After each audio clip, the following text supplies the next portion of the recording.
Hola, ¿qué tal? Saludos cordiales, espero se encuentren muy bien, gozando de salud y bienestar. Les envío un cordial saludo. Y bueno, yo nuevamente con este pequeño video para ver qué fue lo que aconteció en la unidad número 3 que tuvimos ahí en general. Ya les mandé lógicamente a cada uno de ustedes a través de las actividades que me mandaron, que por cierto muy buenas actividades, les agradezco mucho. Les mandé una pequeña retroalimentación y hay quienes me han preguntado, pero ¿en qué estoy fallando un poquito, mi profe, para no sacarme mi 100 completo? Ahorita les voy a decir. Son pequeños detallitos que sí me gustaría que estuviéramos afinando, porque al final estos pequeños detallitos también se van a ver reflejados cuando ustedes realicen su documento de investigación, su tesis, ¿de acuerdo? Vayan tomando todas estas características que les van a servir muchísimo en cuanto a la presentación de este tipo de trabajos. Y bien, estamos viendo enfoques actuales de la educación y bueno, ya vamos a ir para la cuarta unidad, así es que hay que poner mucho empeño. De la unidad número 3, lo que tuvimos fueron estas tres actividades. Tuvimos el cuadro comparativo acerca de los modelos filosóficos de la educación.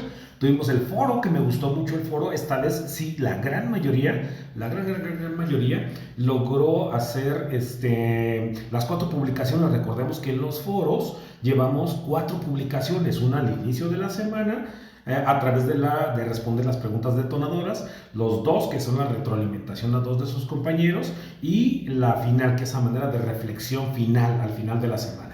Y tuvimos el ensayo acerca de los fundamentos de la cosmovisión. Aquí lo que más nos ha fallado es la parte del manejo de APA, ¿de acuerdo? Por ejemplo, les voy a dar un ejemplo aquí, voy a utilizar este documento de Lina. Tenemos la portada y recordemos que tenemos 3 secciones en estos documentos, que es la introducción, que es una sección, el desarrollo, que es esto que se encuentra aquí, y las conclusiones. Y esos pequeños detalles que les he marcado, ¿por qué? Recordemos de que en cada una de las secciones el primer párrafo no lleva sangría, como este que nos presenta Lina. El primer párrafo no lleva sangría. Los siguientes párrafos sí llevan sangría.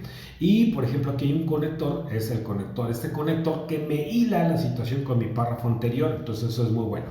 Párrafos de 7 a 14 líneas, no son párrafos pequeños de 3 líneas, no son párrafos grandes de más de 14 líneas, sino son párrafos de 7 a 14 líneas. La alineación del texto se encuentra justificado, no orientado a la izquierda, no orientado a la derecha, sino justificado. Y así es como se pide. Con una correcta citación, correctas citas, aquí, como lo maneja Lina en este caso. Y eso es, por ejemplo, aquí, eso se hace en todas las partes del documento, lo que les acabo de decir. Para el caso de incluir gráficos y tablas, les había comentado de que, bueno, aquí tenemos un pequeño detallito, pero que ahorita se lo voy a comentar. No podemos iniciar una sección de algún documento, de alguna revista, de algo, no podemos iniciarlo con un gráfico y no podemos iniciar una sección con una tabla. Necesitamos meter, aunque sea un pequeño párrafo, meter un párrafo para que el lector sepa qué es lo que va a ver enseguida. Imagínense que ustedes van a llegar a un libro, una revista, y lo primero que ven en una sección es un gráfico y van a decir, ¿y esto qué? ¿De qué se trata? O lo primero que ven en una sección es una tabla ahí. ¿Y esto de qué se trata? Entonces primero necesitamos tener un párrafo en donde vayan introduciendo al lector qué es lo que va a ver enseguida. Nada más que aquí esto de figura 1 y mapa, estas partecitas de aquí, justamente esto de aquí va a ir después del párrafo, este párrafo que nos va a introducir ya sea a la tabla o al gráfico. Pero está bien aquí como lo realizó, nada más cambiamos esto de figura, lo cambiamos después del párrafo. Entonces, un párrafo que me introduzca el elemento que estamos trabajando, aquí ya sea la tabla o el gráfico, que para el presente es un gráfico, la nota de que se trata de la fuente, y en este caso me pone el recurso de la URL que está hecho en Canva para que yo pueda trasladarme y verlo allá. Y luego viene la tercera sección, que en la tercera sección, recordemos, primer párrafo no lleva sangría, segundo párrafo, y tercero y cuarto ya llevan sangría, de 7 a 14 líneas, etcétera, etcétera, etcétera. Entonces así es como acostúmbrense a entregar este tipo de trabajos, porque así también con este tipo de esencia, de estructuras, como van a ser lo de sus documentos de tesis. Pero bueno, en general bien la unidad 3. Y luego vamos a la unidad número 4. ¿Qué es lo que tenemos para la unidad número 4? ¿Cuál es mi objetivo de la unidad 4? Bueno, pues es comprender las perspectivas actuales de los fundamentos educativos. Perspectiva actual de los Fundamentos educativos. ¿Será que se puede concebir de la misma manera los fundamentos educativos ahorita que hace 30 años, o hace 20 años, o hace 10 años? ¿O hay cambios en comprender esas perspectivas de lo que se tiene de los fundamentos educativos? Habrá que analizarlo. Y número 2, identificar los aspectos de cosmovisión, nosológicos y lógicos en la actividad educativa actual dentro de la reconsideración crítica y filosófica. Pero eso lo vamos a desarrollar con 3 actividades, ¿de acuerdo? Deje que se cargue aquí.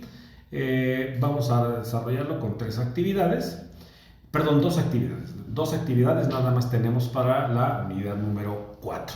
Que una va a ser un organizador gráfico. Este organizador gráfico lo vamos a realizar para ver los fundamentos gnoseológicos de la actividad humana. Vamos a irnos hasta la parte, recuerden, es un organizador gráfico, y como organizador gráfico, como lo vimos acá, pues van a tener algo similar así, un párrafo de introducción, figura 1, y aquí nomás como se puede ver en la figura 1, y la figura 1 me la van a poner aquí de esa manera, ¿de acuerdo? Bien, entonces, instrucciones. Después de leer el documento de la investigación y desarrollo de la enseñanza de Sánchez 2002, van a elaborar el organizador gráfico que contenga los siguientes elementos. Ya me está dando aquí los elementos que va a contener mi organizador gráfico. Las fuentes que sustentan el desarrollo, el paradigma de procesos, conceptos y modelos, conocimiento, pero estos serían los elementos principales. Me han preguntado, ¿puedo tener dentro del elemento principal, puedo tener un subelemento? Claro que sí lo pueden hacer. Lo pueden hacer en cualquier plataforma, lo pueden hacer en Canva, lo pueden hacer en una presentación, en un documento, no sé, como ustedes quieran, o en MindMaster para hacer mapas mentales, organizadores gráficos, también, no hay ningún inconveniente. Bien, el formato de entrega, bueno, lo clásico, tenemos una hoja de la portada, tenemos una hoja de introducción, una hoja de conclusiones, y ya sea con 1 o 2 páginas o 3 páginas, esto como ustedes decidan, el organizador gráfico, ¿de acuerdo? No hay ningún inconveniente. Si lo hacen en línea, recuerden que me van a poner una captura de pantalla y el URL donde yo puedo verlo más grande, ¿de acuerdo? No se les olvide el URL, pero también ese URL que esté como para que lo pueda ver cualquier persona, porque me lo mandan a manera de edición y yo no lo puedo editar, yo no lo puedo ver, y nada más estoy viendo así chiquitito con la captura de pantalla, y no, cerciórense de que lo puede ver cualquier persona, ese mapa que me van a, si es que lo van a hacer en línea. El documento, por favor, que sea en PDF, nombrarlo, cómo van a nombrar su archivo, y etcétera. Y bueno, y luego tenemos la actividad 4.2, que viene siendo un foro de discusión. Recordemos de que los foros de discusión llevan 4 participaciones, una participación al inicio de la semana, 2 participaciones a mitad de la semana para dar una réplica a sus compañeros, y la tercera participación al final de la semana, que sea como una especie de conclusión para ello. Este foro acerca de los fundamentos lógicos de la actividad educativa. Y aquí están las instrucciones, dice: con base en este recurso de Jaramillo y Puga, van a realizar una publicación en el foro en donde pongan ustedes en manifiesto los siguientes elementos. ¿Cuáles son los elementos? Los que se encuentran aquí. El pensamiento, un reflejo de las ideas, tipos y clases de pensamiento, definición y pensamiento lógico, etc. Aquí lo que va a variar un poquito, porque estas son como definiciones, por así decirlo, al momento de ponerles que ustedes van a hacer una retroalimentación a sus compañeros, pongan cuál es el elemento en el que más se sienten identificados o que más les gustó, por así decirlo, y digan el por qué. Díganselo a uno de sus compañeros, ¿de acuerdo? Esa es la pequeña variante que tenemos para este foro. Y lógicamente al final van a hacer, como ya lo habíamos dicho, al final de la semana una publicación de cierre. Y listo, con eso tenemos ya todos los elementos cubiertos para esta unidad número 4. Así es que bueno, pues jóvenes, vamos a poner mucho ánimo y mucho empeño para cerrar correctamente esta materia. Hay una situación muy importante, recuerden que no tenemos tiempo, y menos en esta materia, para cerrarla. Es decir, no hay prórrogas, aquí ya no tenemos prórrogas como para poder decirles sí, te puedes tardar un día más o 2 días más. Yo para el día martes yo ya necesito tener las calificaciones preparadas, entonces por favor dosifiquen sus tiempos de manera que no hay prórrogas en mandar sus trabajos. Así que bueno, pues voy a estar muy al pendiente en el foro de dudas y consultas, y mucho ánimo y mucho éxito a cerrar esta unidad número 4. Saludos cordiales y les mando un abrazo.